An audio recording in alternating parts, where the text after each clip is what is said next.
Madame, Monsieur, bonsoir. C'est avec un plaisir renouvelé que je vous retrouve pour cette nouvelle édition de Scène de Presse. C'est votre plateforme de débat, toujours à l'affût de l'actu pour vous décoder toutes les clés de l'info qu'il vous faut. C'est avec le poids des arguments absolument, le choc des idées résolument. C'est notre 394e rendez-vous en vitrine dans cette édition de Scène de Presse. Droits de l'homme, le mauvais procès fait à l'État du Cameroun par Amnesty International. Cette organisation non gouvernementale a commis un rapport de plus sur des supposées dérives de l'armée camerounaise dans la guerre contre Boko Haram. L'opinion camerounaise rejette ce rapport en bloc et s'étonne de l'indignation sélective d'Amnesty International face à un État du Cameroun attaqué et agressé par des barbares. Lutte contre la corruption, le bon combat engagé par le président Paul Biya. En dépit d'une campagne médiatique volontairement favorable à une inflexion de la croisade contre la corruption, une frange majoritaire de Camerounais demande toujours la reddition des comptes de tous ceux qui se sont enrichis au détriment de la fortune publique. Mesdames et messieurs, merci de nous recevoir dans cette édition de Scène de Presse. Retrouvez dans vos rubriques le focus du soir, le zooming sur l'actu avec la conversion numérique du bureau de gestion du fret terrestre. Scène de Presse est aussi en fin d'émission, les unes du lundi. Nous allons directement découvrir nos invités du soir. J'ai le plaisir d'accueillir le professeur Félix Zogo, inspecteur général au ministère de la Communication. Bonsoir professeur et bienvenue. Bonsoir, bonsoir Aimé Robert, bonsoir aux téléspectateurs de la CRTV. À votre gauche, maître Gervais Man, avocat au barreau du Cameroun. Bonsoir maître et bienvenue. Merci, je suis très heureux d'être parmi les panélistes que vous avez choisis ce soir et j'espère pouvoir apporter mon éclairage. C'est avec le même plaisir que j'accueille le rédacteur en chef de Mutation, Georges Alain Boyomo. Bonsoir. Bonsoir Aimé Robert et bonsoir aux téléspectateurs de la CRTV. Vous êtes le bienvenu quelques jours seulement après la célébration des 20 ans de Mutation. Tout à fait, c'est l'âge de la maturité et nous entendons mieux faire dans les jours qui viennent. D'ailleurs, les manifestations relatives sont annoncées. Nous sommes en train de mettre les petits plats dans les grands et dans les prochains jours, nous allons dévoiler le nouveau visage de Mutation. Nous prendrons évidemment part à ces manifestations avec plaisir. Et j'accueille maître Alexis Bayabek. Bonsoir maître et bienvenue. Bonsoir Aimé Robert et bonsoir aux téléspectateurs de la CRTV. Longtemps habitué de ce plateau, après une longue éclipse, vous êtes de retour. Oui, tout à fait. Merci. Eh bien, monsieur, nous avons le sourire à juste titre parce que des nouvelles sont bonnes ce soir au Cameroun. La nouvelle, vous la connaissez, elle est tombée en milieu d'après-midi. C'est désormais officiel. C'est le président de la République lui-même qui l'a annoncé ce jour. Donc, la libération du maire de Lac-d'Eau, monsieur Mama Abakay, et de ses 10 autres compagnons d'infortune. On s'en souvient, ils avaient été enlevés dans la nuit du 19 au 20 mars 2015 dans les localités de Babio et de Yoko Siré, dans la région de l'Est par un groupe rebelle centrafricain, ces soldats perdus qui sèment la mort et la désolation dans ce pays frère. Après donc plus d'une année de captivité, ils sont libres, même si cette captivité a été fatale pour deux de ces otages, notamment M. Youssoufa et Mme Néné Jacqueline, décédée pour M. Youssoufa en janvier 2016 et Mme Néné Jacqueline décédée il y a quelques jours. Le président de la République a adressé ses condoléances à cette famille, en même temps que le chef de l'État assure l'opinion camerounaise que ce crime ne restera pas impuni.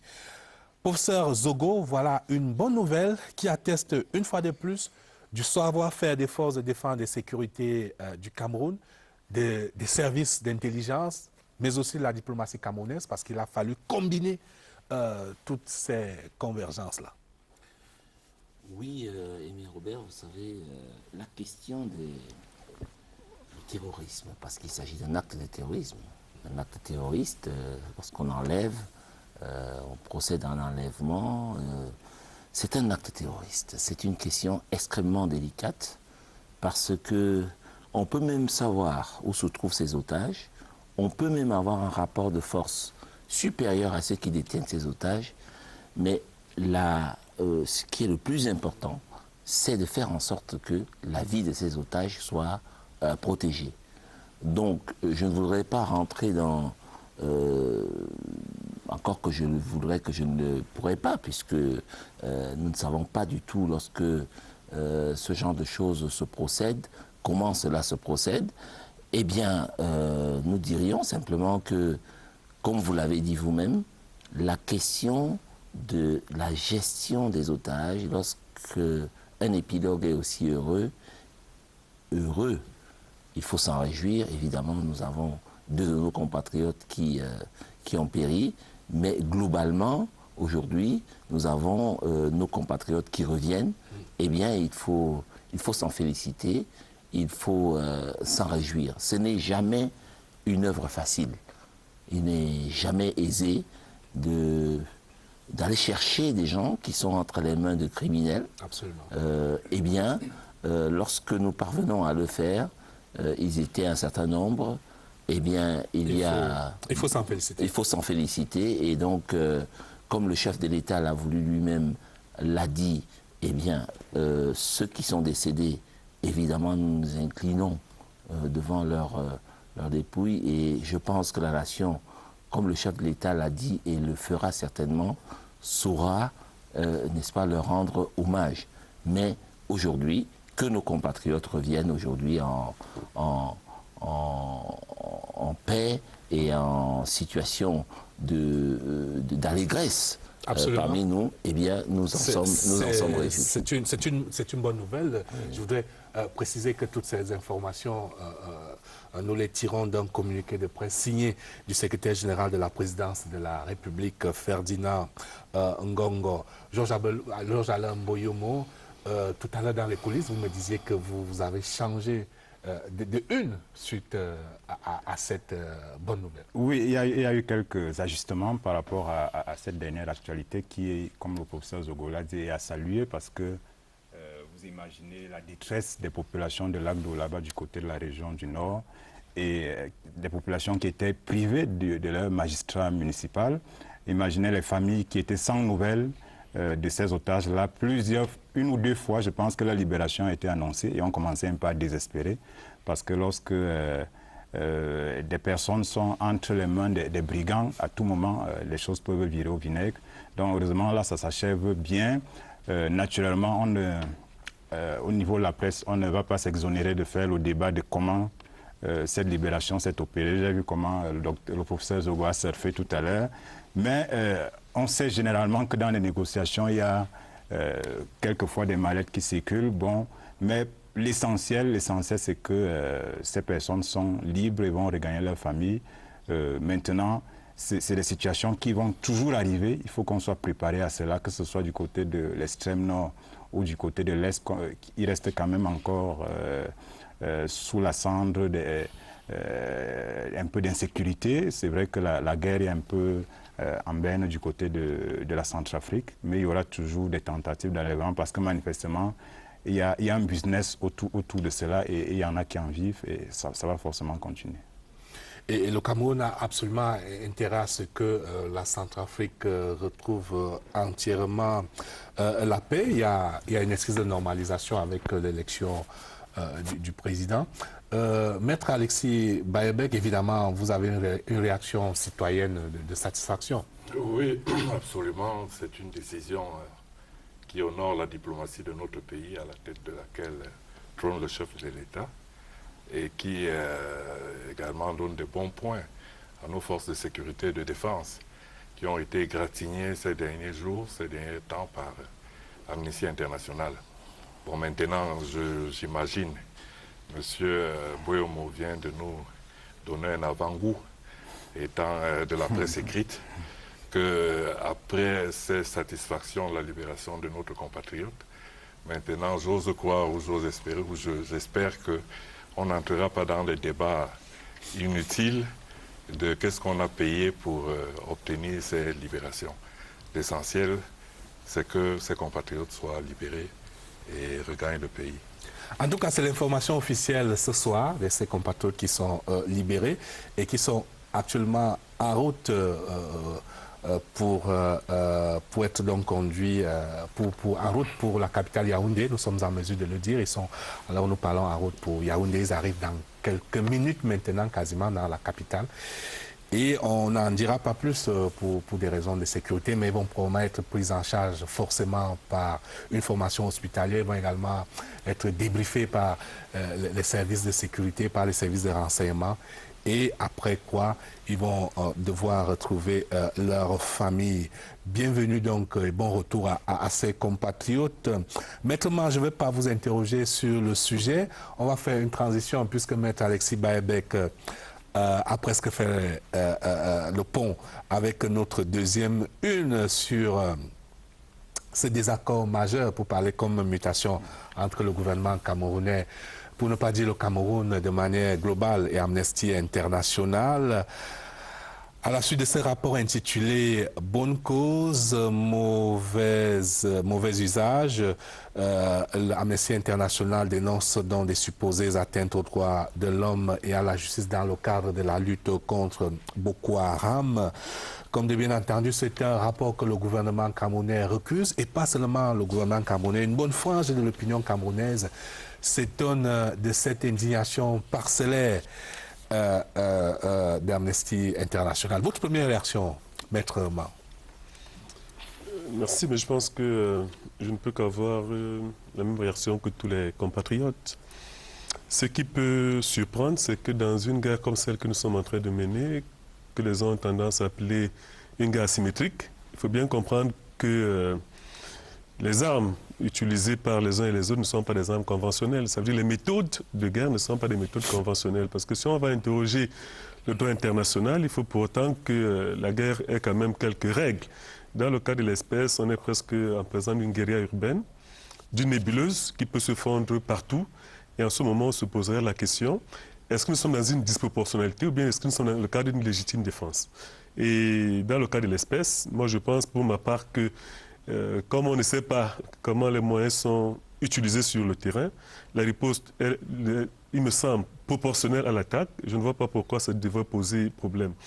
Maintenant, ce sur quoi moi je me suis particulièrement interrogé, ce n'est pas tant la réaction du gouvernement, c'est que dans ce rapport, les moyens utilisés ont été, j'aurais pu dire, des moyens de consultation qui ont été opérés. Dans le cas d'un échantillonnage, on se pose bien une question. Est-ce que ces gens ont pu aller vivre la réalité sur le terrain? Auquel cas, la réalité est tout autre que ce qu'on décrit dans ce rapport-là. Maintenant, comment l'information a-t-elle été traitée? C'est ce qui poserait problème. Parce que, dit-on dans ce rapport, après le recensement des personnes qui ont été entendues, après l'échantillonnage, ce rapport-là a été adressé au gouvernement, qui semble-t-il n'a pas réagi. Ça donnait l'impression à cet organisme international qu'on acquiesçait à la méthode utilisée. Pourtant, nous pensons que la véritable information, il fallait la chercher sur le terrain. Et ce qui nous revient de ceux qui sont sur le terrain, c'est que cette guerre est farouche. Et au vu, n'est-ce pas, des moyens utilisés, nous pensons que la riposte est exactement celle qu'il fallait apporter. Et nous félicitons plutôt nos forces de défense, raison pour laquelle tout le monde est un peu abasourdi par cette nouvelle, comme s'il fallait se laisser abattre. Et je rappelle, la guerre est farouche, elle est terrible, le bilan est terrible, plus de 2000 morts, donc plus d'une centaine d'hommes de forces de défense et de sécurité, parmi lesquels des officiers supérieurs, 150 000 déplacés intérieurs, 300 000 réfugiés, et des ravages et une sinistrose au plan économique, toute l'économie de la région dévastée. On peut illustrer davantage tous les méfaits de cette guerre, de cette agression dont le Cameroun est victime, le Cameroun qui a su se défendre. Félix Zogolo, ministre de la Communication, évidemment, s'est dit outré et même indigné et a dit à un moment soupçonné d'Amnesty International de parti pris et même de sympathie, je cite le ministre, vis-à-vis d'Amnesty International. Oui, et je pense que s'il l'a dit, en fait, il s'est fait l'écho de ce que l'on pourrait penser d'une telle posture d'une organisation internationale qui, disons-le, quand même, a la prestance de bénéficier d'une certaine notoriété jusque-là. Et donc, il s'est étonné, en fait, comme tous les Camerounais, Maître Mans vient de le dire, certainement d'autres le diront à la suite, et même il y a une conférence de presse au cours de laquelle ce rapport a été présenté, et la presse qui est le relais de l'opinion, les journalistes ce sont des médiateurs sociaux qui se sont étonnés de cela. Oui, on peut s'étonner de cela. Effectivement, peut-être faut-il dire que ce n'est pas tant Boko Haram en lui-même qui est pris en défense, c'est-à-dire en allié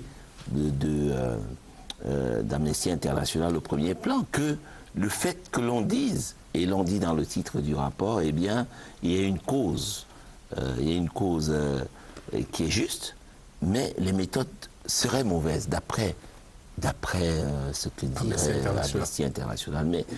Mais quelle méthode donc? Puisque nous devons combattre un ennemi, Maître Mans l'a dit, un ennemi qui est un ennemi impitoyable, qui est un ennemi inhumain, et qui en réalité ne livre pas une guerre honnête, si tant est qu'il puisse y avoir une guerre honnête dans la vie. Cela veut dire, eh bien, vous êtes face à moi, eh bien, nous livrons une guerre. On nous dit, eh bien, il y a des arrestations arbitraires. Il y a des gens qui sont arrêtés alors qu'ils n'auraient pas dû être arrêtés.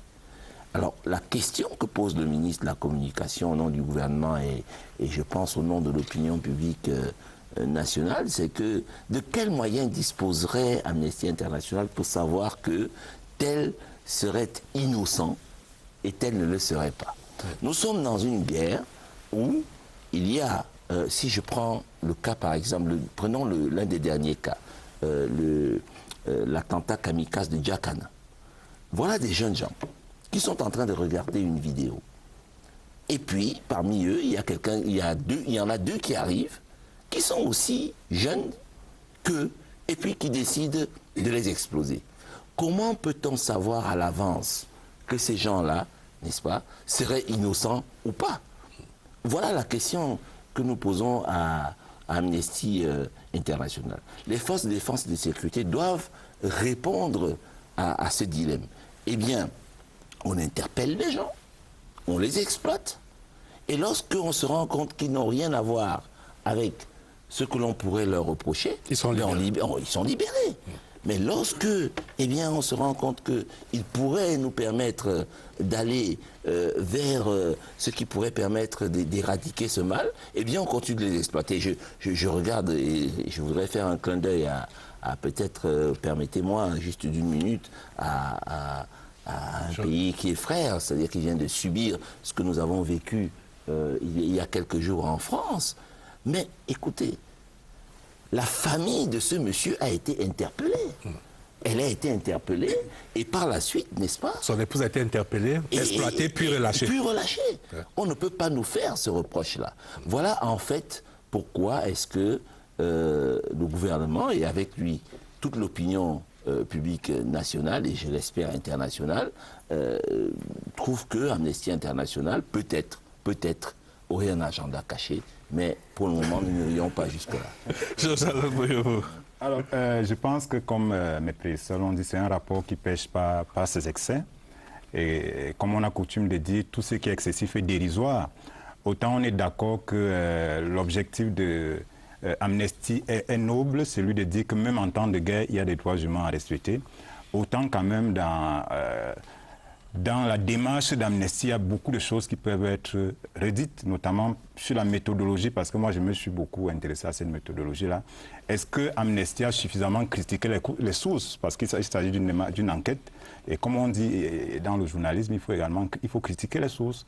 J'ai l'impression que Amnesty s'est simplement fié à des avis de certaines personnes qui elles-mêmes ne sont pas toujours au-dessus de tout soupçon, parce que comme le professeur Zogo l'a dit, lorsqu'on mène une guerre asymétrique, on ne sait pas qui est Boko Haram et qui ne l'est pas. C'est-à-dire qu'il a pris le cas de l'attentat de Djakana. On aurait pu prendre le cas du premier attentat de Mara où c'était une mineure qui se baladaient avec des bombes. Et surtout les terroristes sophistiquent de plus en plus les méthodes. On a vu en France avec ce camion fou qui a été utilisé. Donc on est dans un type de guerre où il est difficile pour une armée de mener une guerre propre, pour ainsi dire, parce qu'on ne sait pas exactement qui est qui.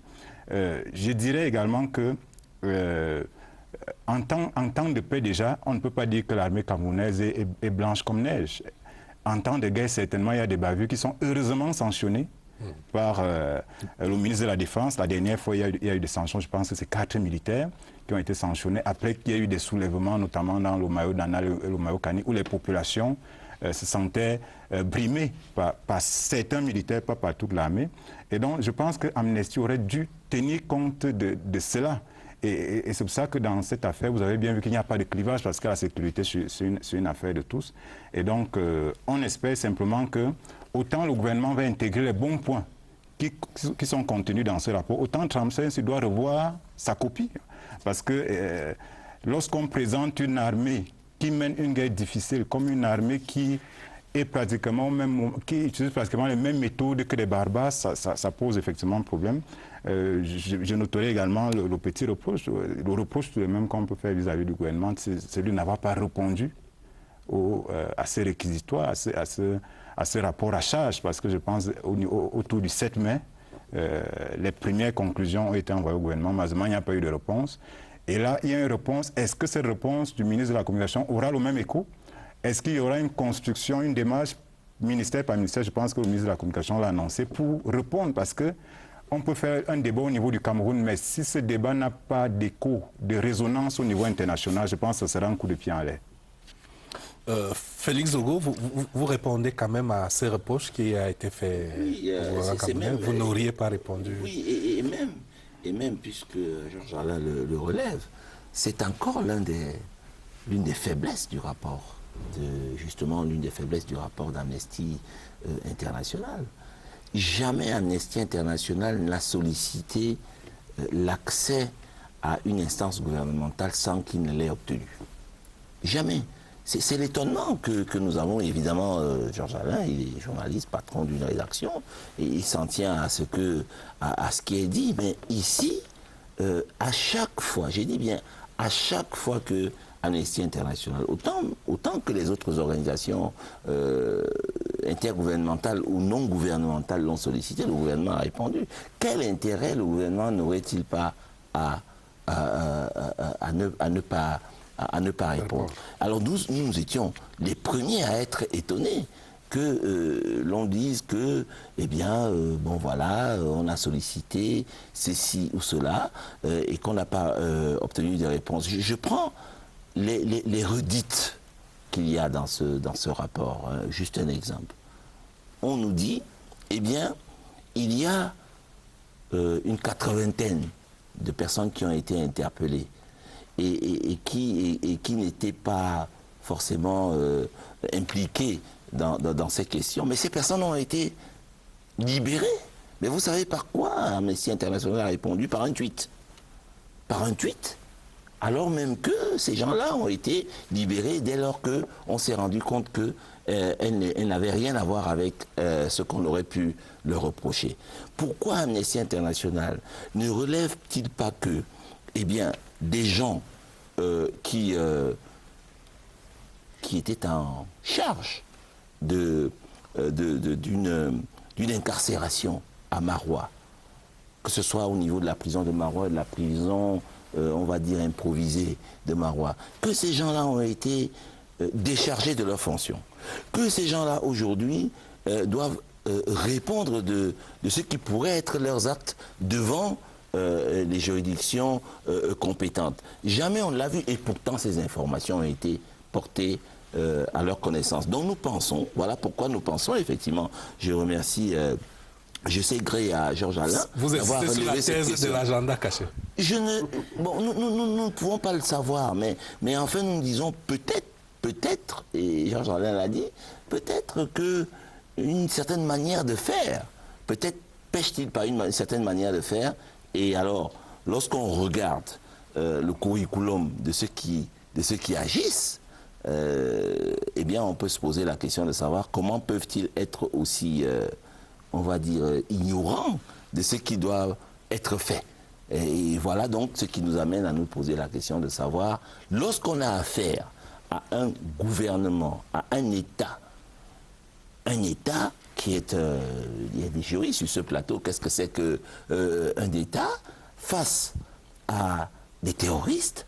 Comment peut-on mettre sur le même pied d'égalité un État et des terroristes? Comment peut-on le faire? Cela ne se peut pas. Alors, Maître Alexis Baebek, il y a quand même en toile de fond de cette affaire. Je rappelle que déjà l'année dernière, précisément le 16 septembre 2015, il y avait eu un autre rapport de Amnesty International sensiblement de la même tonalité. Il y a un marché des droits lomistes, en quelque sorte, donc qui est alimenté par certaines personnes qui tirent quand même, qui vivent de cela, pour parler trivialement. Oui, je pense qu'il n'y a pas de différence de nature entre le rapport auquel vous faites allusion de 2015 et le rapport de 2016. Il ne peut y avoir qu'une différence de degré. Mais moi, ce que j'approuve et ce que j'ai constaté à la suite de tout ça, et dont je me félicite beaucoup, c'est surtout cet élan patriotique. On le voyait au niveau du football. Malheureusement, il a disparu, notre équipe nationale faisant de piètres prestations. Maintenant, on le revoit au niveau de l'intégrité, la sauvegarde de l'intégrité nationale. C'est-à-dire dont le chef de l'État a la charge de préserver l'intégrité nationale. Et on constate que la presse, malgré leurs lignes éditoriales divergentes habituelles, ont fait corps pour repousser, rejeter ce rapport. Bon, mais on est obligé, nous allons nous inscrire également tous dans cette pensée unique. Mais apporter juste un petit bémol par rapport à ce que mon confrère Mang disait tout à l'heure. Je pense qu'il faudrait éviter de faire état de la légitime défense. Parce qu'on justifierait, en quelque sorte, on donnerait raison à Amnesty International pour dire oui, nous commettons des tortures, nous faisons des arrestations arbitraires, mais c'est en riposte à une attaque disproportionnée. Et je pense qu'en donnant des explications dans ce sens, on pourrait donner raison à Amnesty International et dire oui, c'est parce que c'est des brigands, c'est parce que c'est une guerre asymétrique, c'est parce que ceci, qu'en riposte, nous devons également poser des actes, mais que non. Il y a des conventions, il y a des traités, et je me rappelle à l'époque, il y a 15 ans de cela à peu près, le bâtonnier Akeremouna m'avait désigné pour le représenter dans des séminaires de mise en œuvre du droit international humanitaire au Mont-Fébé. Il prenait par divers représentants de divers ministères, dont les militaires. Et je crois que celui qui il est présent, on peut le questionner. Celui qui présidait souvent les ateliers, c'est le professeur Olinga Didier. Donc les militaires ont été imprégnés depuis toujours, et je crois que c'est sans relâche au problème de droit international humanitaire, au respect des droits de l'homme en pareille circonstance. Mais nous relevons simplement des hic dans ce rapport pour dire que, en tant que juriste, parce que moi je regarde ça sous l'œil un peu de juriste, praticien, je dis qu'affirmer n'est pas prouver. Ils ont affirmé un certain nombre de choses, mais ils n'ont rien prouvé. Quand nous savons qu'ils ont d'énormes moyens pour même les prises de photos, pour les gens qui seraient torturés, pour montrer les corps qui sont, même en cachant des visages, pour montrer les corps qui sont mutilés, les corps qui sont ainsi de suite. Et rien de tout ça dans ce rapport. Donc on a l'impression que c'est un amas d'accusations fallacieuses, sans fondement, et puis, comme vous le releviez, parce que qui coiffe tous les pans. Et on peut même prendre certains pour fragiliser même leurs accusations. Quand ils disent qu'ils reconnaissent en partie que certains passent devant les tribunaux militaires. Mais c'est un peu une injure à nos institutions et à nous, les acteurs de droit, de croire qu'il n'y a pas de procès équitable, que ces gens passent au tribunal militaire et sortent de là avec des sanctions, des condamnations immédiates. Mais il y a tout un procès. C'est des gens qui sont inculpés. Inculpé veut dire qu'on vous identifie et on vous notifie ce qu'on vous reproche.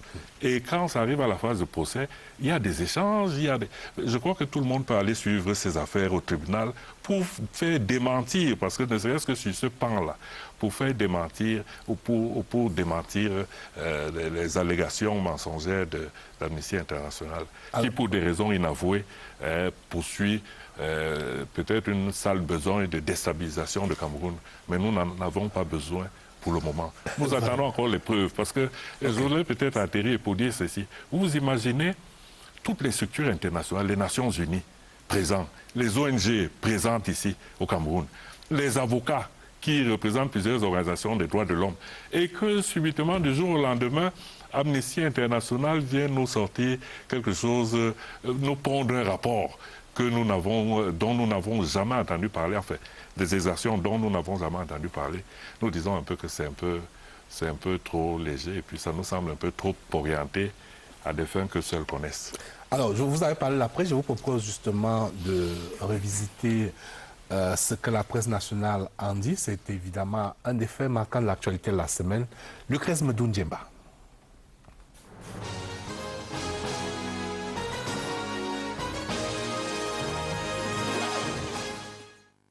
Groupé sur Amnesty International, mutation qui n'entend pas rater sa cible, révèle qu'un vent de réprobation a soufflé sur la cérémonie de présentation du rapport de l'ONG sur la situation des droits de l'homme à l'extrême nord. Le journal des Xavier Messé parle d'un rapport de trop présenté au cours d'une conférence de presse dans une atmosphère électrique entre le panel et les journalistes. Morceau choisi. Et je cite, « Journalistes, je veux que vous donniez des noms des personnes incarcérées illégalement. Leurs noms ne sont nulle part dans votre rapport. » Réponse Amnesty International, « Nous ne sommes pas tenus de donner des noms dans un rapport comme celui-ci. Vous êtes journaliste, allez mener une enquête. Journaliste, on a nettement l'impression que c'est de l'acharnement envers notre pays. » Une impression entièrement partagée par Cameroun Tribune qui soutient qu'en produisant encore un rapport biaisé, l'ONG poursuit sa logique d'acharnement contre l'armée et les autorités camerounaises. Du coup, le quotidien à capitaux publics se pose la question de savoir « Who's really calling the shots ?» Traduction, qui est réellement en commande, d'autant que le ministre de la Communication confie à nos confrères que ces accusations de Amnesty International ne sont pas fondées. Samira Daoud, la directrice régionale adjointe de l'ONG, a beau dire que leur travail est le fruit d'une longue enquête, le chef de la division de la communication au ministère de la Défense n'en démord pas. Le colonel Didier Badjek parle d'une méthodologie à 2 vitesses. Amnesty International corrobore des informations fournies par des informateurs qui ne sont pas crédibles, des informateurs qui sont en porte-à-faux avec les organisations de la société civile chargées de la protection des droits de l'homme, qui affirment par la bouche de Ezekiel Marvisia que la paix revient à l'extrême nord grâce à l'action militaire. Rien à voir avec les supposés dérapages recensés par Amnesty International et dont le quotidien Le Jour se fait l'écho. Il n'en fallait pas plus pour que le quotidien Mutation affirme qu'il y a un désaccord majuscule entre le Cameroun et Amnesty International. Mais qui est Amnesty International ? Le journal privé de la rue de l'aéroport révèle que cette ONG créée par l'avocat britannique Peter Benenson reçoit des financements des États et des particuliers, des dons qui ne sont pas déclarés et qui laissent planer des doutes sur cette ONG. Des doutes, en tout cas, il n'y en a plus sur la position du ministre de la Justice quant au nouveau code pénal.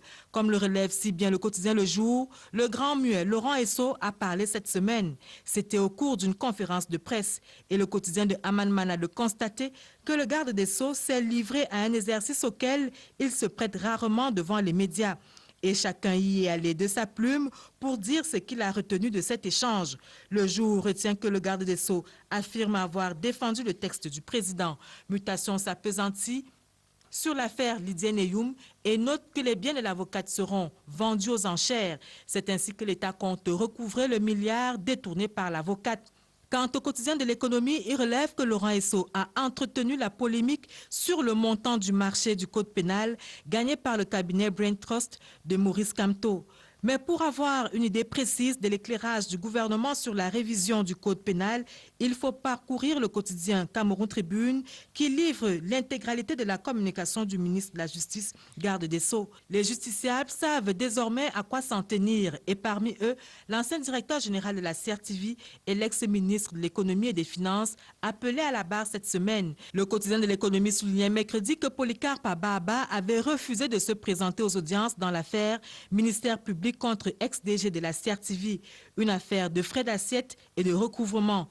Mais à en croire Mutation de jeudi, tout est rentré dans l'ordre et les deux anciens directeurs ont fait face aux premiers témoins de l'accusation dans l'affaire de détournement des fonds publics. En sport, ceux qui vont faire face bientôt, c'est le général Pierre Semengue et Franck Hapi, tous deux candidats à la présidence de la Ligue professionnelle de football. Candidat à sa propre succession à l'élection du 28 juillet prochain, le général Pierre Semengue confie au quotidien Mutation qu'il ambitionne de rendre le football crédible au Cameroun. Il a dévoilé son programme au cours d'un point de presse, un programme dans lequel il apparaît également que le général promet 200 milliards de francs CFA pour la Ligue en 4 saisons. Et pendant que Pierre Semengue déroule son programme, le quotidien Le Jour observe que le camp de son challenger Franck Hapi s'émiette. La revue de presse était sur la scène.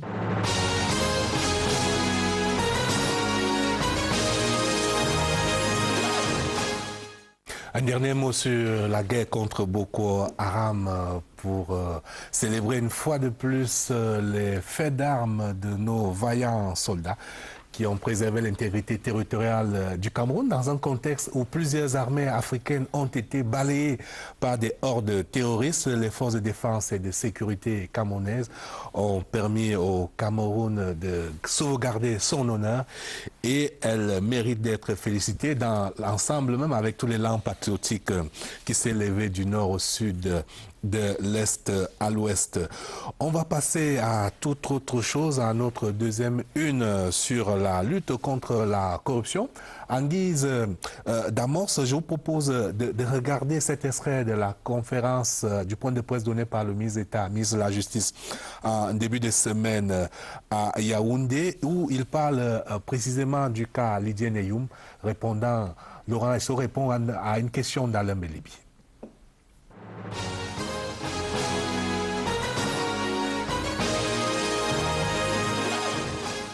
Monsieur le ministre d'État, qu'est-ce que vous répondez à ceux qui s'inquiètent, et ils sont très nombreux, qui s'inquiètent de ce que Mme Lydiane Nianeyoum, libérée et partie, on ne doit faire une croix sur les sommes que lui réclame la justice. Quels sont les moyens de coercition dont vous disposez? La décision qui a été prononcée a ordonné la confiscation des biens saisis. Donc, l'exécution de cette décision pourrait nous permettre de procéder à la récupération de certaines sommes d'argent qui ont été emportées. Mais ce que je voulais dire ici, c'est que une fois qu'on a fini d'exécuter la décision de justice, si les montants ne sont pas remplis, il reste toutes les procédures civiles qui nous permettent de récupérer les fonds.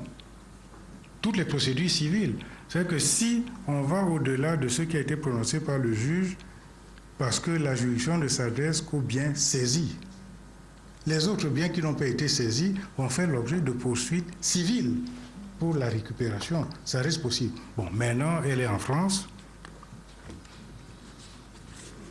À ma connaissance, ce n'est pas la seule personne qui soit en France ou hors du Cameroun. Vous en connaissez quelques-uns. Donc, nous restons dans la procédure judiciaire sans faire des cas de personnes. C'est un problème classique qui est posé souvent dans les juridictions lorsque la personne condamnée n'est pas en mesure de couvrir les frais de justice ou les dommages et intérêts pour lesquels ils ont été condamnés.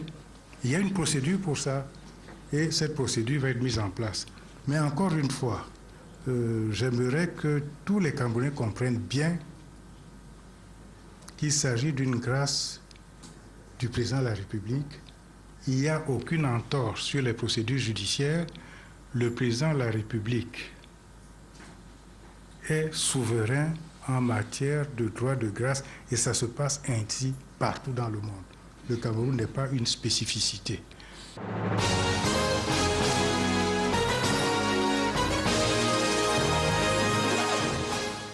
Alors, Maître Man, cet éclairage du ministre d'État Laurent Esso est-il de nature à clore le débat qui a enflammé l'opinion sur les conditions de la libération de Maître Lidien Eyou? Disons que le débat demeure parce que les Camerounais s'interrogent. Dans l'esprit du législateur et même du législateur camerounais, quand on mettait en place le tribunal criminel spécial, le but recherché, c'était le recouvrement des sommes indûment récoltées. Et dans le cas de la consoeur, parce qu'il s'agit d'une consoeur, il faut bien qu'on comprenne que la décision de condamnation est devenue une décision définitive et que le chef de l'État, jouissant de ses prérogatives, n'est-ce pas, que le reconnaît la Constitution, a bien voulu accorder une mansuétude, ça veut dire une mesure de clémence, visant simplement, n'est-ce pas, à raccourcir ou à tout le moins d'élargir sur le plan de la détention cette consoeur. Et comme le ministre l'expliquait tantôt, la condamnation civile demeure. Ça veut dire que pour le commun des mortels, on se pose toujours la question de savoir comment les sommes détournées vont être recouvrées. Et le ministre expliquait tantôt que la décision de justice, la décision de condamnation, n'est-ce pas, prononcer en même temps la confiscation des biens. Maintenant, il faut bien qu'il y ait adéquation entre les biens saisis, n'est-ce pas, et les sommes réclamées. Dans le cas de l'espèce, la question qui va se poser, c'est de savoir si les sommes qui pourraient, n'est-ce pas, que pourrait produire la saisie des biens qui ont été opérés, parce que les biens vont devoir être, j'aurais pu dire, vendus aux enchères publiques, n'est-ce pas? Il y aura des enchérisseurs et même, n'est-ce pas, avec une possibilité que les sommes récoltées ne couvrent pas l'entièreté de la dette. Maintenant, ce boni, ou bien sûr le cas de la dette, comment va-t-on faire pour, n'est-ce pas, le recouvrer? Et la réalité veut que si d'aventure l'assiette de la saisie, comme on le connaît, c'est le milliard, si les biens finissent par être vendus et qu'ils ne couvrent pas, n'est-ce pas, les sommes réclamées, il va falloir dresser à tout le moins un procès verbal de carence pour démontrer qu'il y a le cas de la dette qui n'a pas été entièrement payée et les procédures civiles vont être mises en branle. Maintenant, il faut bien comprendre, et ça, parce qu'on a le bonheur d'être avocat, que dans certains dossiers, malheureusement pour ceux qu'on a eu à connaître, beaucoup de personnes poursuivies utilisaient des méthodes telles que, j'aurais pu dire, des prête-noms. Et ça repose le problème de savoir comment peut-on recouvrer sur une personne qui n'a pas été désignée dans une décision de justice. Pour beaucoup aussi, on a vu des sociétés civiles immobilières, dont des personnes morales qui sont totalement distinctes des personnes physiques poursuivies. Et pour beaucoup de biens qui sont logés dans ces sociétés civiles immobilières, il est très difficile, n'est-ce pas, de démontrer que ces sociétés civiles immobilières sont la propriété exclusive, n'est-ce pas, des personnes qui ont été poursuivies. Encore que quand il s'agit d'une personne morale, il y a parfois des associés. Et, n'est-ce pas, une des personnes poursuivies peut simplement avoir des actions. Donc, il y a des poursuites qui peuvent être engagées sur des actions, n'est-ce pas, de ces personnes poursuivies, dans le cas des personnes morales. Mais il va sans dire que la tâche s'avère difficile. Et pour chuter, on a vu ici le chef de l'État mettre en place, n'est-ce pas, je peux me tromper, un comité. Et je pense en son temps, Maître Vergès était venu au Cameroun dans l'optique d'aider le gouvernement camerounais à recouvrer les sommes qui sommellaient dans des banques étrangères. Et il est mort de sa belle mort. Je n'ai pas eu l'impression qu'il a réussi à ramener quelque chose dans, n'est-ce pas, dans nos comptes bancaires. En fait, là, vous avez extrapolé en nous plongeant au cœur de la complexification des montages financiers auxquels les gens ont recours pour dissimuler les biens mal acquis. Effectivement, les entourloupes, n'est-ce pas, des prête-noms, du blanchiment, il va de tout. Dans tous les cas, je peux le dire sans risque de me tromper, pour beaucoup de dossiers, je mettais ma main au feu. L'État n'a jamais réussi à recouvrir l'entièreté de ce qui a été dissipé. Mais pour autant, il faut lutter contre la corruption. On peut quand même on peut quand même, pour autant il faut lutter contre la corruption. J'interroge le confrère Georges Alain Boyomo qui en fin de semaine a commis une chronique presque dépitée sur l'état de la lutte contre la corruption.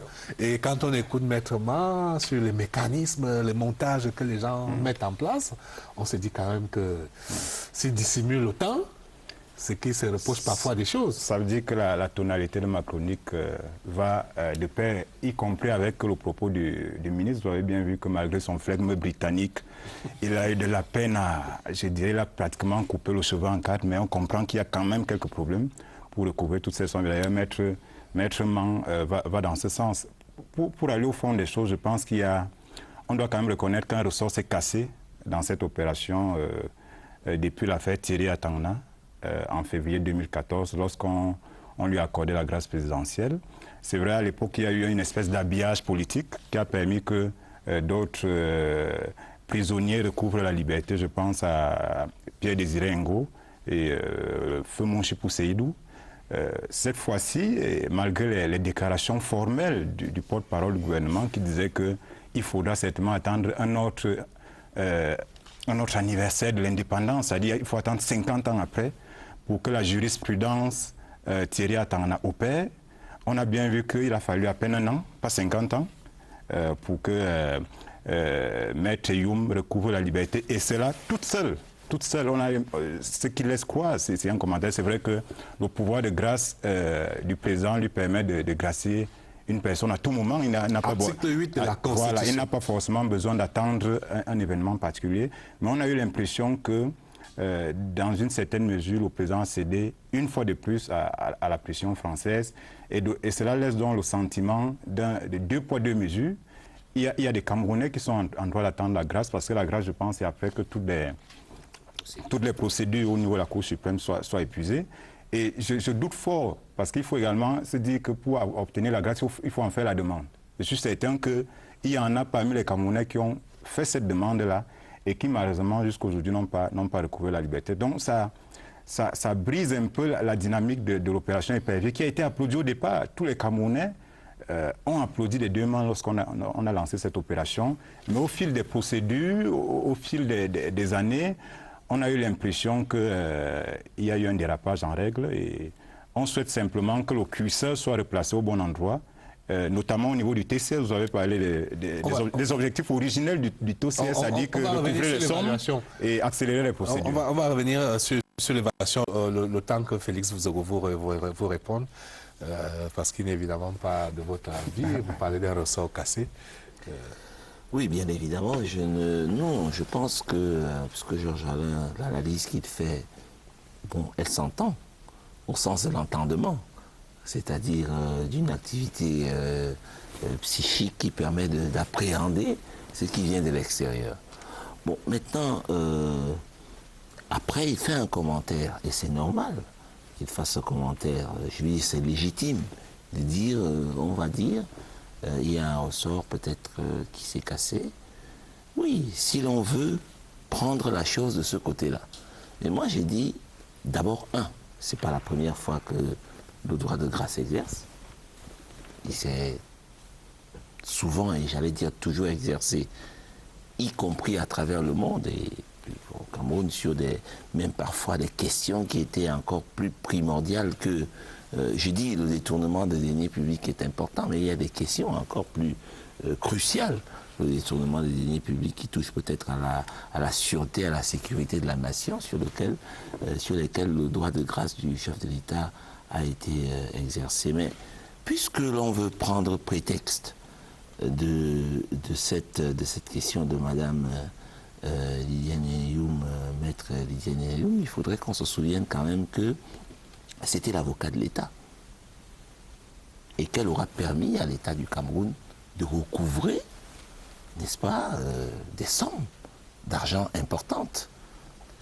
Et que si mes souvenirs sont exacts, ce qui lui est reproché et qui est valable, je suis évidemment pas très à l'aise de parler ici alors que nous avons d'éminents praticiens du droit qui sont là, mais enfin, la simple culture qu'on peut avoir de cette affaire, c'est que ce n'est pas tant les honoraires, comme on a entendu dire de Madame Youm, qui était mise en cause, mais le fait que, eh bien, elle aura fait passer des sommes qui étaient destinées à l'État par son compte personnel, lequel compte elle a même mis en mouvement aujourd'hui, eh bien, mais qu'elle a reversé.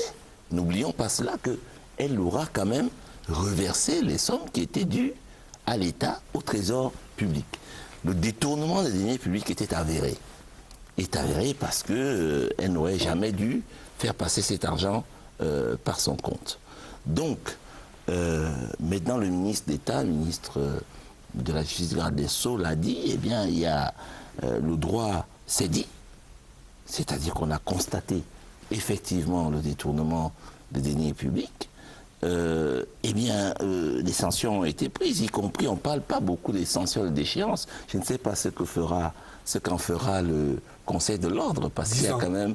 Voilà. 10 ans de déchéance. Voilà, il y a quand même des déchéances. C'est ça, elle ne peut pas exercer pendant 10 ans, c'est ça? Elle ne peut même pas éduquer les enfants. Alors, moi, j'ai entendu dire ça comme ça. Donc, il y a quand même des peines qui sont graves. Maintenant, qu'est-ce qu'elle a retenu qui appartenait à l'État? Il va falloir, et Maître Mand l'a dit, il va falloir l'évaluer. Et après, évaluer ce qui, éventuellement, ne pourrait pas être retenu. Donc, la question, c'est de savoir... Le chef de l'État a agi, oui ou non, sur la base des pouvoirs qui lui étaient conférés. Cette affaire s'est passée publiquement. Alors je ne sais pas pourquoi on en fait un plat. Parce qu'un jour pour jour. Le président français a demandé publiquement au président camerounais, eh bien, j'ai été saisi d'une requête. Vraiment, mon cher ami, mon cher frère, j'ai fait 6000 km pour venir vous dire... Est-ce que vous ne pouvez pas m'enlever cette épine du pied?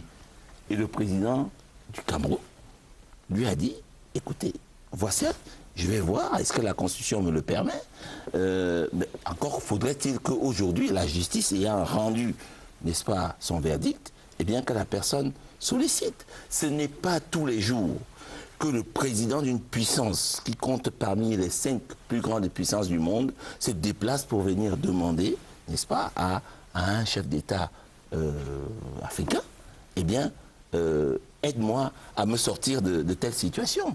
Eh bien, elle a demandé cette grâce, le président l'a certainement examinée, et il a donné suite à cela pour ce qui concerne uniquement la privation de sa liberté. Absolument. Le reste des sanctions restant, n'est-ce pas, de mise. Absolument. Alors, messieurs, je vous propose d'aller au-delà du cas Lydie Neyoum, parce que suite à cette libération de Lydie Neyoum, l'opinion s'est enflammée, la presse également en a fait son miel, au point où on a assisté à une espèce de lutte anti-corruption bashing, pour utiliser une expression à la mode, où certains remettent en cause même l'optique de la lutte contre la corruption, qui, du point de vue d'une bonne frange des Camerounais, est salutaire. Maître Alexis Bayebek, vous qui êtes au contact de ces dossiers, à quel moment, de votre point de vue, s'est opéré ce glissement à tort ou à raison pour que la perception de certains change sur la lutte contre la corruption? Oui, je crois que suite aux événements récents, et à chaque fois d'ailleurs qu'il y a des événements de même nature, il y a toujours comme une espèce de rejet de la part du peuple. Il faut savoir, en tant que juriste, je donne la position de praticien de droit que je suis, il y a un temps pour la justice et il y a un temps pour le chef de l'État. Donc vous avez des affaires dans lesquelles la justice suit son cours. L'opinion publique, nous déplorons une chose, le fait que l'opinion publique n'assiste jamais de bout en bout à des audiences. Quand on interpelle une personnalité, les salles d'audience sont bondées.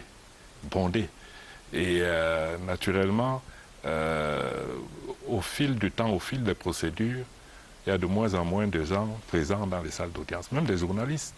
même des journalistes. Et après, quand la décision tombe, ça tire dans tous les sens. Or, ils n'ont pas vécu de bout en bout la procédure. Ils ne savent pas ce qui s'est réellement passé pour qu'on acquitte ou bien pour qu'on condamne. Mais je peux comprendre quand même une certaine frange de l'opinion publique qui tend comment dirais-je, à perdre la foi sur cette volonté de tordre le cou à ces atteintes à la fortune publique. Parce qu'on a l'impression qu'il y a une politique de 2 poids, 2 mesures. Vous avez, il est difficile pour nous qui fréquenterons les prétoires et qui défendrons certains dossiers, il est difficile de, comment dirais-je, de faire entendre raison par moment, malgré tous les efforts dans certains dossiers que nous déployons, malgré tout ce que nous faisons, et par moment même, parce qu'on a comme l'impression, quand vous voyez même le texte qui régit ce tribunal criminel spécial, il bat en brèche en quelque sorte les moyens de défense des accusés. On a comme l'impression que le procès ce n'est pas à armes égales. On a comme l'impression que l'accusation est beaucoup plus privilégiée. Comprenez? Bon, vous aviez, je peux vous donner moult exemples. Vous avez les possibilités, par exemple, le texte sur le tribunal criminel spécial, quand on vous dit que quand la décision est rendue, le ministère public peut former pourvoi sur les faits et sur les droits, alors que l'accusé ne peut pas former pourvoi sur les faits, uniquement sur les droits. Vous imaginez, quand on enlève un palier de voie de recours, comme l'appel, pour vous permettre uniquement de former pourvoi, vous constatez que là également, on dirait que ce n'est pas à armes égales. Donc, on a comme l'impression que cette, comment dirais-je, cette volonté politique qui tendait à créer cette structure du tribunal criminel spécial et à rendre beaucoup plus moderne ces textes, parce que le seul texte qui comment dirais-je, qui existe toujours, c'est l'article 184, sur le détournement des deniers publics. On a voulu donc le moderniser. À défaut de le toucher, il fallait donc créer le tribunal criminel spécial pour accélérer les procédures et rendre vite les décisions. Mais quand vous voyez ce à quoi on assiste actuellement, que ce soit les lenteurs pour les rendre des décisions, que ce soit même, nous évoquions moult violations par moment de certaines règles prévues dans le tribunal criminel spécial, dans les dispositions qui créent le tribunal criminel spécial. Mais on nous oppose toujours le fait que pas de nullité sans grief. Parce que ces dispositions, à dessein, ne sanctionnent pas le manquement d'une règle procédurale. Donc, il y a une volonté farouche, peut-être, de mettre un terme à... Parce qu'il faut reconnaître que c'est peut-être un véritable fléau. C'est un véritable cancer social. Je reviens à vous, maître, parce que bon, si je ne vous arrête pas, vous allez confondre le plateau à un prétoire. Maintenant, je vais vous interroger sur les procédures, mais avant de vous interroger sur les procédures, je vous interroge aussi sur la perception, sur le retournement d'une partie de l'opposition. Comment expliquer que des personnes condamnées, les personnes sur lesquelles on jetait la pierre hier, que certaines ont réussi à se victimiser, à passer aujourd'hui pour des victimes, alors que manifestement, il y a des charges réelles qui pèsent sur ces personnes-là. Moi, ce que je pourrais dire, et vous me permettrez, n'est-ce pas, d'élaguer, parce que même quand on est avocat, on vit quand même dans une société. Vous avez utilisé un terme, c'est un fléau aujourd'hui qui interpelle plus d'une personne. Et malgré l'arsenal normatif, l'arsenal institutionnel et judiciaire, on se pose la question de savoir si un jour on va réussir à éradiquer ce mal. Et résultat de course, qu'est-ce que ça crée? Hier, on entendait parler des millions en termes de détournement. Aujourd'hui, c'est des milliards. Et en ce moment, on s'interroge pourquoi il y en a certains dans les geôles et d'autres pas. Mais je dis simplement, moi, quand je refais le parcours, je me rends à l'évidence que, quelque part, malgré la mise sur pied dans des ministères, dans des entreprises, des cellules de lutte contre la corruption, malgré toutes ces institutions, on a l'impression que la corruption va plutôt galopante.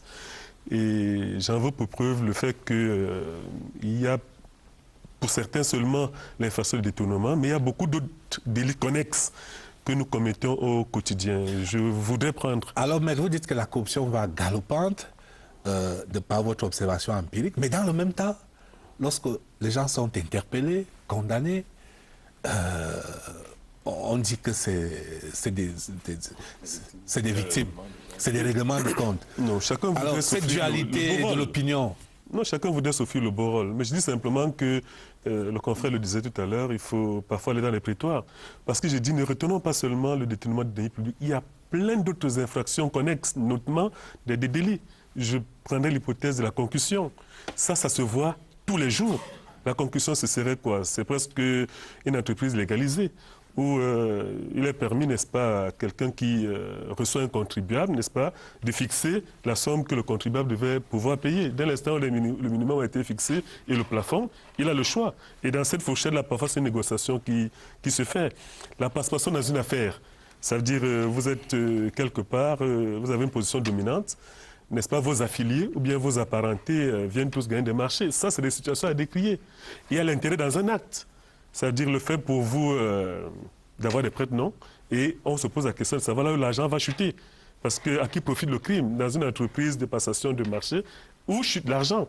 Donc tous ces mécanismes sont mis en place, et puis plus... Et c'est des pratiques courantes au Plus nous luttons contre la corruption, plus elle commence à s'adapter, n'est-ce pas, à tout l'arsenal répressif qui se met en place. Moi, j'ai parcouru tout le code pénal qui vient d'être promulgué, et je suis heureux de constater qu'on allait mettre là-dedans une infraction que les gens semblent vouloir négliger. Mais ce serait très important que les gens sachent ce qu'on appelle la non-déclaration de conflit d'intérêts. Mais c'est très, très important. C'est-à-dire, si vous savez que vous avez une position dominante et que vous savez que vous rentrez en contradiction avec les intérêts de l'État que vous servez, vous devez pouvoir vous-même... Moi, j'ai la chance d'être peut-être au comité olympique comme juge. Si d'aventure, mon parrain, qui est là, venait à avoir une procédure qui est pendante devant moi, je devais moi-même pouvoir me recuser. Il ne faut pas que j'attende qu'on me recuse quand je suis juge. Parce que je me retrouve dans une position où, quand vous avez votre père en face de vous, donc juste pour dire qu'il va y avoir une certaine conscientisation qui va interpeller chaque responsable dans l'hypothèse où, si vous n'avez pas vous-même fait la déclaration de ce conflit d'intérêts, demain, vous serez frappé. Alors, maître, pour la bonne compréhension de nos téléspectateurs, le cas courant de ces gestionnaires des crédits qui ont des prête-noms ou des hommes de main, pour parler plus trivialement, qui gagnent des marchés dans leur structure, on le met dans quel registre? Ça, c'est courant, hein? Oui, c'est ça que j'ai dit qu'il y a tout un arsenal. Je parlais de conflit d'intérêts, de concussion, de participation dans une affaire, de non-déclaration de conflit d'intérêts. Hein? Tout ça participe, n'est-ce pas, des détournements des deniers publics. On a fait aujourd'hui beaucoup plus un moyen, n'est-ce pas, pour poursuivre le crime de détournement, mais ce sont des infractions connexes. Et je suis en plus tout heureux de constater que dans le code pénal actuel, n'est-ce pas, on est dépénalisé, n'est-ce pas, le comportement du corrupteur, pour pénaliser uniquement celui du corrompu. Parce qu'en fait, c'est celui-là qui marchande un service qui, lui, était non marchand. Et je pense que, pour ma part, en faisant le parallèle un peu avec l'usure, celui qui vient dans des situations, n'est-ce pas, de monnayage, parfois se retrouve dans une pression psychologique qui l'amène à se comporter de certaine manière. Il faut donc que nous qui avons la charge de gérer, n'est-ce pas, j'aurais pu dire la fortune publique, qu'on résiste à un certain nombre de comportements. Mais nous tous les Camerounais sont quelque part responsables de ce qui nous arrive. Dans la mesure où, dès qu'une personne est nommée, c'est la résistance populaire, n'est-ce pas, directement la personne se fait otage de sa propre famille et se croit obligée, n'est-ce pas, de retrocéder tout ce que j'aurais pu dire. Tout ce qu'on lui a donné comme gâteau à partager. C'est un responsable qui est nommé, ça devient une histoire de famille. Georges, alors. Oui, je pense qu'en termes de répression, on a quand même fait quelques pas qu'il faut féliciter, parce qu'il n'y a pas de lutte contre l'impunité si on ne sanctionne pas les responsables concernés. C'est vrai qu'à un moment donné ou un autre, on a perçu comme si c'était des arrestations avec quelques intentions politiques ou politiciennes. Mais je pense qu'il y a encore beaucoup de pas à faire du point de vue de la prévention. Et quand je parle de la prévention, je pense à ce fameux article 66 de la Constitution qui est toujours inappliqué jusqu'à ce jour. Je pense à cette disposition sur l'enregistrement illicite qui aurait dû être insérée dans le code pénal. Je pense également au procureur, par exemple, le code de procédure pénale prévoit que lorsqu'une dénonciation est faite, un procureur peut se saisir de l'affaire et ouvrir une enquête judiciaire. Mais ce n'est pas fait. On a toujours le sentiment qu'on attend que le président de la République ordonne quelques arrestations. Donc, je pense qu'il faut allier la répression et la prévention. Tant que ce ne sera pas fait, on aura toujours le sentiment que les choses se font sur des bases étriquées, qu'il n'y a pas de rationalité. Parce qu'on se rend bien compte, c'est-à-dire de par les mécanismes administratifs qui me semblent qu'ils sont permissifs, que les gens piochent dans la fortune publique, mais pour prouver, c'est manifestement difficile. Et puis on se retrouve avec des motifs d'inculpation, j'allais dire surréalistes, comme complicité intellectuelle, comme détournement par assimilation, ça c'est le cas au Languena. Et on a l'impression que les magistrats eux-mêmes sont très mal à trouver les justes motifs d'inculpation. Or, si les gens déclarent leur bien au moment de leur entrée en fonction et au moment de leur sortie de fonction, on peut évaluer exactement ce qu'ils avaient quand ils entraient, quand ils sortaient. Si sur la base d'un enrichissement, j'allais pour ainsi dire simplement à vue d'œil, c'est-à-dire on voit que quelqu'un entre son salaire et les biens dont il jouit, les signes d'opulence qu'il présente, lorsqu'il y a déphasage, on peut bien dire que bon voilà, il y a un problème et on ouvre une enquête. Mais tant que cela n'est pas fait, on aura toujours le sentiment que vraiment c'est des choses un peu tirées par les cheveux. Alors, sur les procédures, il y a eu un certain nombre de publications, Maître Man, ces derniers mois, ces dernières semaines, notamment l'ouvrage de Maître Tchunga, L'impossible justice au Cameroun, où il est très dur contre le système judiciaire. Il y a eu l'ouvrage de Hubert Langenaon, Un mensonge d'État, des aides des républiques, où il a un chapitre qu'il intitule « La manœuvre de la présomption de culpabilité ». Ça rejoint un peu le descriptif que faisait Maître Baebek tout à l'heure, qu'on a l'impression, selon Hubert Languena, quand vous arrivez au TCS, vous êtes présumé coupable et non l'inverse, et que donc tout est fait à charge. Vous qui êtes vraiment au cœur, enfin, en contact avec cette pratique, qu'est-ce que vous en dites? Non, disons que pour l'instant, il n'y a pas inversion de la charge de la preuve, puisque les procédures sont menées de manière accusatoire.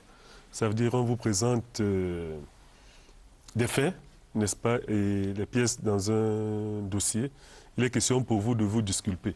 Par contre, si on s'imaginait simplement la procédure inquisitoriale telle que ça avait été édicté dans le code d'instruction criminelle, on aurait pu s'imaginer un tel blocage. Et j'ai dit, il y a des procédures qui sont suivies pour lesquelles on poursuivait des gens pour des milliards, et puis par la suite, il s'est trouvé qu'ils n'avaient pris qu'un menu fretin. En réalité, parfois, les gens ne se rapprochent pas beaucoup de la justice. Parfois, le montant qui est, n'est-ce pas, mis en exergue concerne tous les co-accusés.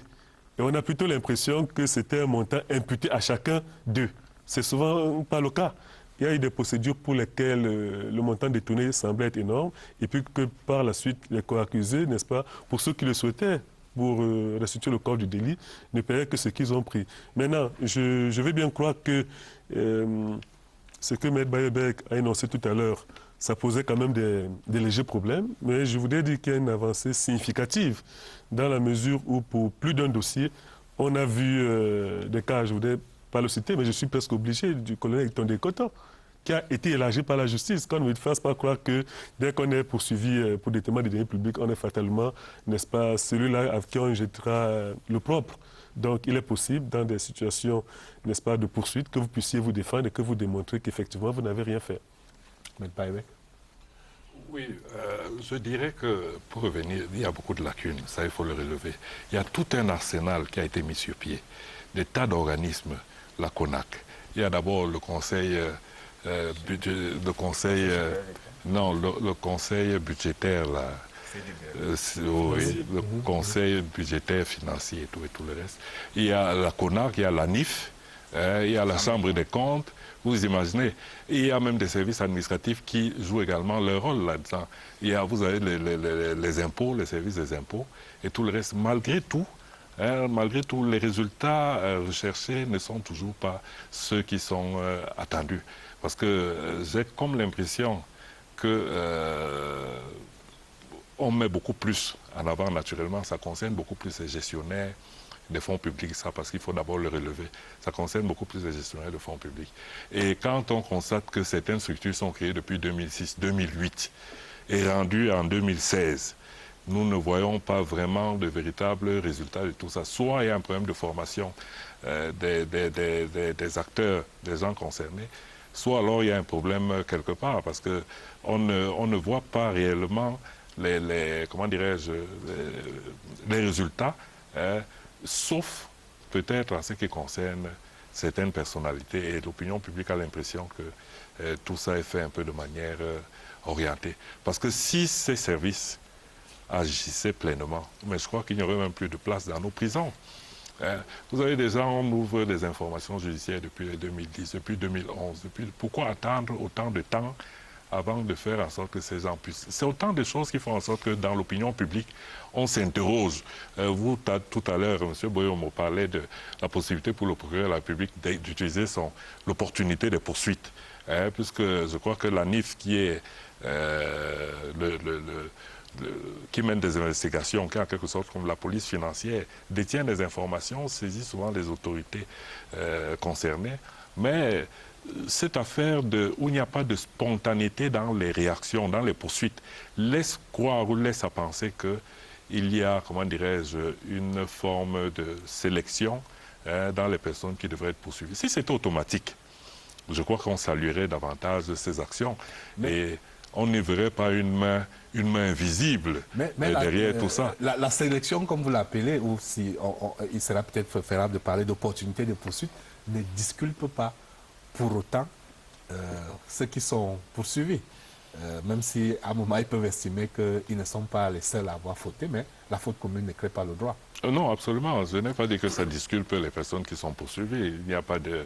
Nous disons, c'est par rapport à ce que nous disions par rapport à l'opinion publique qui tend à se désolidariser de tout ça, qui tend à perdre la foi sur cette politique du chef de l'État qui voudrait mettre un terme à la lutte contre la corruption. Je vous propose peut-être que la lutte contre la corruption passe également par plus de transparence et l'une des clés, c'est pourquoi pas le numérique. En tout cas, le bureau du fret terrestre opère donc sa migration au numérique à travers la dématérialisation qui est effective, et le lancement a eu lieu le 14 juillet dernier pour tracer davantage les procédures. C'est le zooming sur l'actu, un sujet de Berthe Mbala de CRTV Littoral.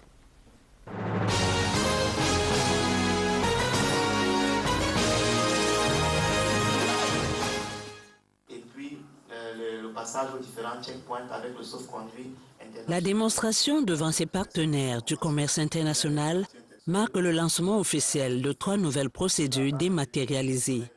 La déclaration de fret, la lettre de voiture internationale et le sauf-conduit international sont disponibles en un clic.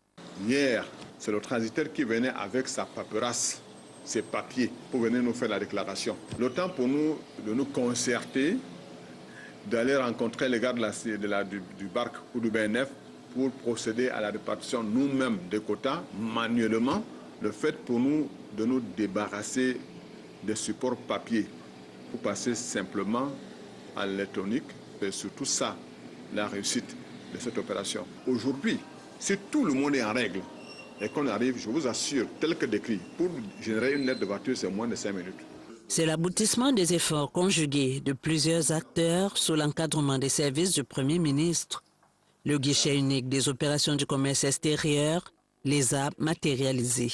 Ce travail a été fait non seulement avec l'aide d'un consultant commis par la Banque mondiale, mais également avec le BGFT pour définir clairement tout ce qui devait être dématérialisé. Ça fait partie d'un projet global qui bénéficie d'un financement du gouvernement. Il y a un certain nombre d'actions qui ont été menées. Et parmi ces actions, c'est ce que j'ai dit tout à l'heure, c'est l'étude sur l'état des lieux, c'est la rédaction des termes de référence. Le changement profite à chacun des maillons de la chaîne du transport des marchandises par voie terrestre, route et rail. Tout est dans le système. Et quand on nous fait une déclaration, on a 3 options. Soit on reçoit, soit on vous demande de compléter certains éléments, soit on rejette. Donc vous convenez avec moi qu'on n'a pas du temps à perdre. Donc, et là, dès qu'on reçoit, immédiatement, on vous renvoie une réponse. Parce que Tout est codifié. Il y a un suivi des activités, de toutes les actions que nous faisons, ce qui garantit une transparence, une lisibilité et puis une vision globale. Tout le monde peut être informé à la même minute, de la même manière, de la même chose. Il y a également cette lutte-là acharnée contre le faux transit et les fausses exportations qui faisaient perdre aussi bien aux transporteurs qu'à l'État de sommes astronomiques. Les 3 nouvelles procédures informatisées s'ajoutent à la trentaine d'autres déjà disponibles en un clic pour un environnement des affaires toujours en quête d'amélioration. En termes gain de coût, oui. En termes réactivité, oui. Mais également, nous ne voyons pas trop bien comment on va être exempt de tracasseries en ce qui concerne les FMO. C'est-à-dire que les forces, pour le moment, dans l'évolution, on n'en voit pas trop bien encore. Mais je pense que comme c'est un processus nouveau, il va sans dire qu'on va améliorer. Et s'il serait bon que les syndicats puissent, bien entendu, s'impliquer de plus en plus pour qu'ensemble nous apportons donc nos propositions concrètes au niveau du BGFT. L'efficacité de ces nouvelles dispositions techniques est par ailleurs tributaire de leur appropriation par les acteurs du commerce international. Il faut que tous les acteurs soient bien sensibilisés, qu'ils comprennent les enjeux et qu'effectivement ils adhèrent aux projets qui leur sont proposés. Cambrai et la route. Ce sont les acteurs majeurs. Les 2 acteurs doivent jouer la transparence. Il faudrait également que le camion lui-même ne soit pas des camions désuets. Il ne faut pas que ce soit des camions que nous appelons des camions France au revoir. Il faudrait que ce soit un camion qui réponde. C'est pour cette raison que nous sommes obligés malheureusement de procéder par un toilettage du parc actuel existant. Au bureau de gestion du fret terrestre, l'option est prise et bien visible, moins nos procédures physiques, plus de clics et la marchandise circule plus aisément.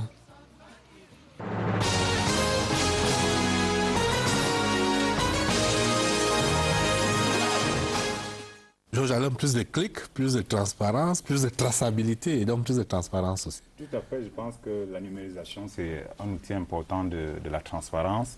Et au niveau du BGFT, où il y a un flux, je dirais, financier important, c'est tout à fait remarquable que ce bureau de gestion se soit approprié cet outil important de gouvernance qui est le saut numérique. Et je pense que même au niveau du ministère des Finances, on voit bien qu'en minimisant les contacts humains, voilà, on gagne beaucoup plus en termes de transparence dans les procédures. Et de célérité aussi, Félix Zogo.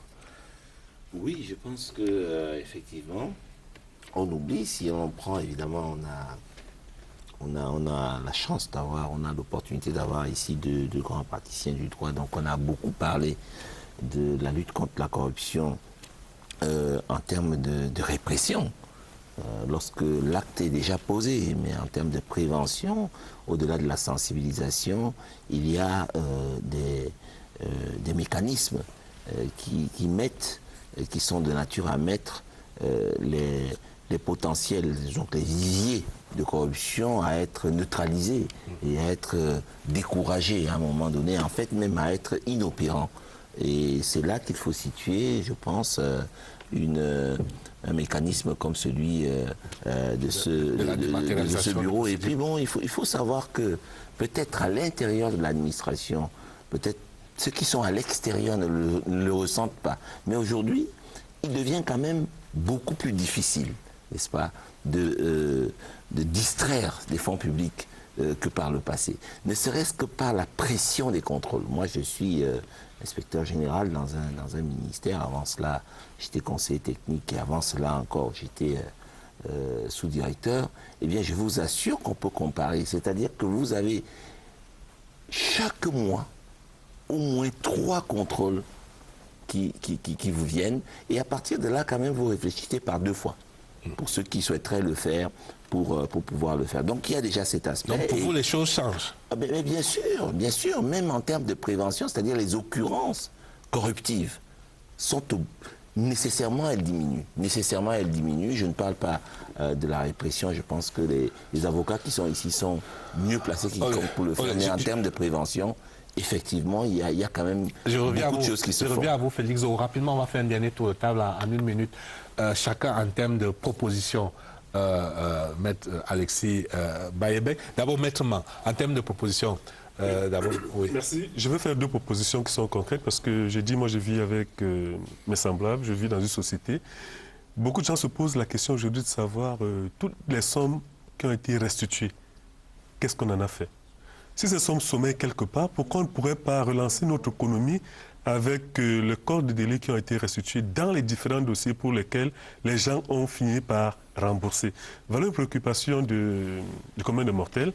On se pose toujours la question. Les sommes étant reversées dans le trésor public, et vous savez qu'il y a l'unicité des caisses de l'État. Oui, mais malheureusement, dans le budget de l'État qui est voté, qui est équilibré en recettes et en dépenses, nulle part il ne figure, n'est-ce pas, cette somme qui a été restituée.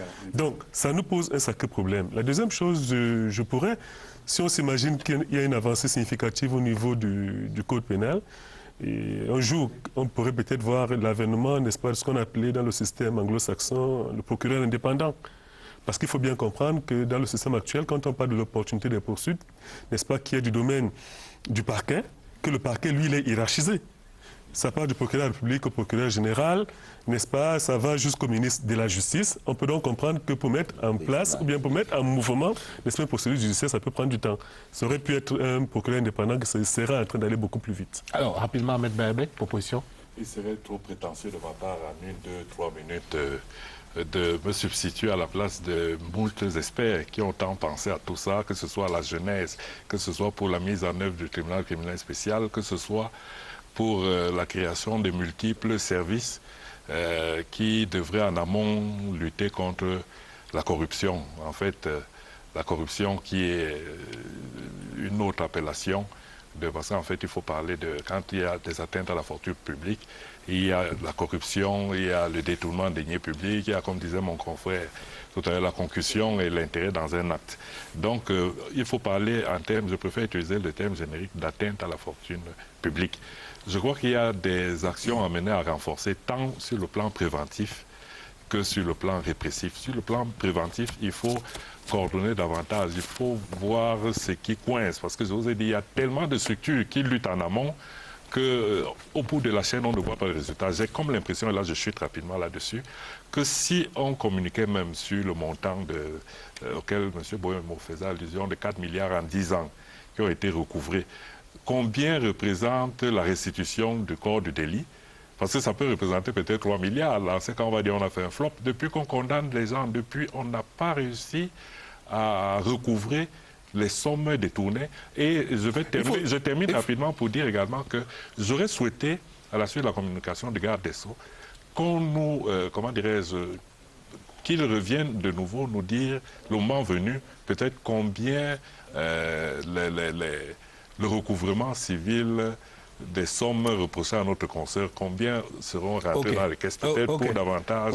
Ok, c'est entendu, l'appel est passé. Il faut dire aussi que quand on voit le train de vie de certains gestionnaires, l'argent n'est pas toujours détourné et stocké, et ils dépensent au fur et à mesure. C'est peut-être pour cela que, au bout de 5 ans, lorsqu'il faut recouvrer, on ne trouve pas forcément ces sommes-là dans un compte bancaire. Alors, on va permettre à Félix Zaho de dire vraiment un mot, parce que Agnès Solange Abesolé est déjà là pour les unes du lundi. Oui, moi je pense que... Vous le disiez déjà, les choses changent. Oui, les choses changent. La lutte contre la corruption porte ses fruits. Je ne sais pas s'il y a un pays au monde où un tel acharnement, si on peut parler d'acharnement, une telle pugnacité contre la corruption prise au sens générique, Maître Bayebek le disait, c'est-à-dire en fait la concussion, les détournements des deniers publics, a autant d'ampleur. Maintenant, les effets, eh bien, vous savez, la corruption, c'est une gangrène ontologique, j'allais même dire naturelle, voilà, chez l'être humain. Il faut poursuivre la lutte. Il faut la poursuivre, mais je pense qu'au Cameroun, elle porte ses fruits. Nous pensons que c'est une bonne cause, la lutte contre la corruption, et on va, en tant que citoyen, Georges Alain... je voudrais insister, si tu permets, Robert, sur les structures de lutte contre la corruption. Je ne vais pas parler d'inflation de structures. Je vais simplement renvoyer les uns et les autres à la page des recommandations de chaque rapport. Si vous voyez les rapports de la CONAC, par exemple, sur 2, 3, 4 rapports, les mêmes recommandations reviennent vis-à-vis du gouvernement. C'est un problème. Demain, la Chambre des comptes va rendre son rapport, je crois que c'est le rapport 2014. Et vous allez voir qu'au niveau des recommandations, ce sont pratiquement les mêmes recommandations qui vont revenir. Donc, je pense qu'il faut une volonté politique forte pour aller au-delà de simples actions cosmétiques. Georges Alain, la volonté politique est là. Hein. Bon, sinon, on n'aurait pas cet aéropage qui est détenu à la prison centrale de Konengi. Il faut donc certainement la croire, parce que si vous voyez le rapport de la Chambre des comptes, par exemple, on vous dit qu'il y a une disposition qui dit qu'un DG ne doit pas mettre plus de 9 ans. Parce que plus vous vous installez dans un poste, plus vous pouvez être amené à considérer ce poste comme une épicerie personnelle. Donc, ce sont des dispositions qui ne doivent pas être là rien qu'à titre décoratif dans notre législation. Je pense qu'il faut en tenir compte. Merci, Georges Alain. On aura l'occasion d'y revenir. On ne retrouve pas de course Agnès Solange Abessolo qui vient de retrouver dans ce studio. Bonsoir Agnès Solange. Bonsoir Aimé Robert, bienvenue à vous, adepte de l'info croustillante. Et c'est au stade Omnisport de Yaoundé qu'on nous conduit Intégration en sa une de ce lundi 18 juillet 2016. Bruit d'argent et vaudou sous cuvette, le titre barre la une du journal. Alors que l'infrastructure sportive s'apprête à accueillir la CAN féminine en novembre prochain.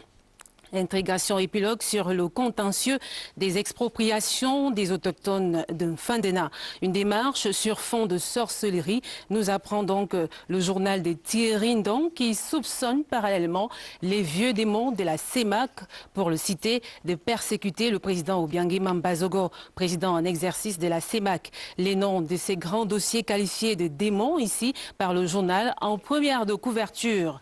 Heureusement, un vent de sainteté souffle dans le diocèse des Bolova. L'immigrant nous informe que la famille du clergé s'est agrandie là-bas avec 4 nouveaux prêtres récemment ordonnés par Monseigneur Jean Barga, archevêque métropolitain de Yaoundé. Qui sont-ils ? Portrait dans cette publication. Par ailleurs, Écho Matin parle de trafic dans sa parution de ce lundi. La CEMAC aux trousses du blanchiment d'argent. Le journal rappelle que le nouveau règlement entré en vigueur en avril dernier intègre aussi la lutte contre la prolifération des armes. Écho Matin mène l'enquête et plonge ses lecteurs dans les arcanes des blanchisseurs et trafiquants de véhicules. En exergue aussi l'action menée par Interpol dans la sous-région et la NIF au Cameroun.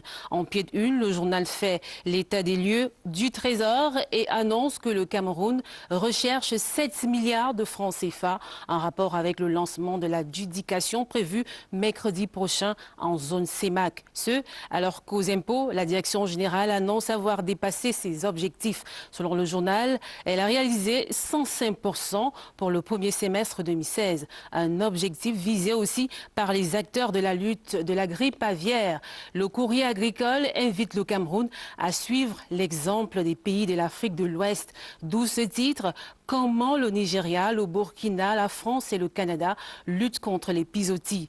Pendant que De Spark s'interroge, où va l'Occident? Tuerie de masse, violence aveugle, coup d'État. À voir des images illustratives des États de Nice, des attentats de Nice, des policiers tués aux États-Unis et le coup d'État manqué de Turquie. Au Cameroun, le climat est à l'apaisement avec cette bonne nouvelle en première une de Cameroun Tribune.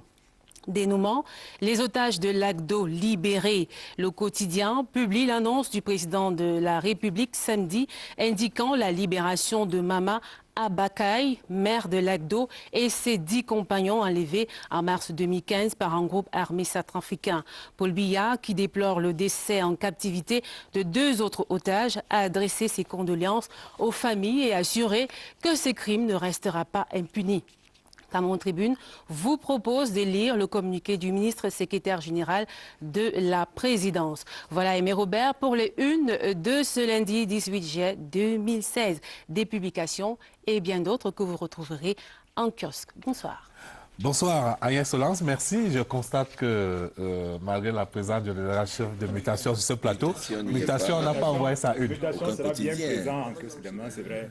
Je veux prendre le rédacteur en chef à témoin pour dire que nous n'avons pas censuré mutation. Mutation n'a pas été censurée, je prends également les auditeurs ou les téléspectateurs. Ok, très bien, très bien. Merci madame, merci Agnès Solange, merci à nos invités du soir, maître Alexis Bayebek, maître Man, professeur Félix Zogo, et puis Georges Alain Boyo. Moi, je voulais remercier toutes nos équipes techniques et rédactionnelles.